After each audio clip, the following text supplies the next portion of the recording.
सहनाववतु सहनौ भुनक्तु सवीर्यं कर्वावहै तेजस्विनावधीतमस्तु मा विद्विषावहै।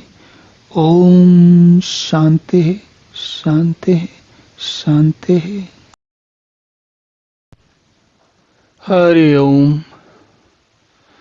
तो अब ये अध्याय 17 का, गीता के अध्याय 17 का पहला श्लोक हम लोग देखने जा रहे हैं। और इस पहले श्लोक में ही अर्जुन प्रश्न पूछते हैं। वो कहते हैं भगवान से कि ये शास्त्र विधिम उत्सृज्य यजन्ते श्रद्धया अन्विता तेषां निष्ठा तु का कृष्ण सत्वम आहो रजः तमः। तो उनका प्रश्न ये है कि हे कृष्ण, जो मनुष्य शास्त्र विधि को त्याग कर श्रद्धा से युक्त हुए देवादि का पूजन करते हैं, उनकी स्थिति फिर कौन सी है? सात्विकी है अथवा राजसी या तामसी? तो अब आपको, आपके मन में ये प्रश्न आ सकता है कि ये अचानक अर्जुन ऐसा क्यों पूछ रहे हैं कि कौन सी विधि से पूजा जो है शास्त्र विधि को त्याग कर, या किस प्रकार पूजा करनी चाहिए देवादियों की। तो अगर हम अपना पिछले अध्याय का 16वें अध्याय का आखिरी जो श्लोक है वो याद करें, तो उसमें भगवान ने कहा था कि जो भी स्थिति हो, कर्तव्य हो अकर्तव्य हो, जैसी भी स्थिति हो, तुम उसे भली भांति जानो और शास्त्र विधि से नियत कर्म ही करो जैसे कि करने चाहिए। जो सही विधि है कोई कार्य करने की, उसका जो शास्त्रीय विधि से सम्मत विधि है उसी के अनुसार कार्य करने चाहिए।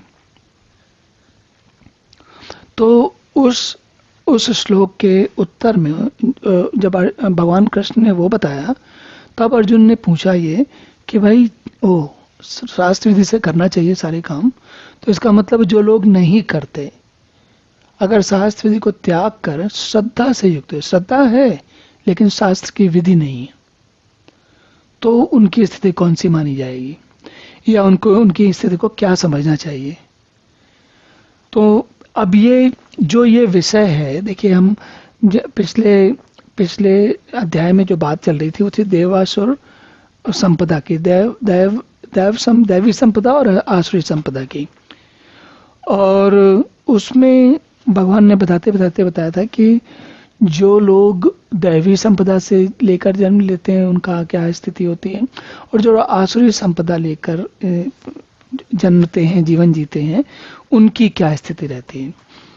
तो उसी को बताते बताते भगवान ने अर्जुन को बताया था कि कौन सा, जो जिस प्रकार की विधि, जिस प्रकार का जीवन व्यक्ति जीता है, उसी प्रकार का उसकी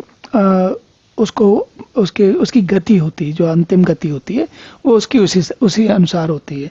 और जैसा कि भगवान ने बताया था कि जो लोग आसुरी संपदा वाले हैं, वे चूंकि शास्त्र विधि से काम नहीं करते, सही कार्य नहीं करते, तो वो जो है नरक, या कि यूं कहें कि बार बार जन्मों को लेते रहते हैं और कष्ट सहते रहते हैं।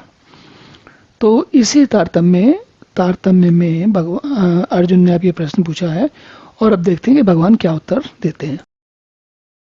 ओम पूर्णमिदः पूर्णमिदं पूर्णात् पूर्णमुदच्यते पूर्णस्य पूर्णमादाय पूर्णमेवावशिष्यते। ओम शांति शांति शांति।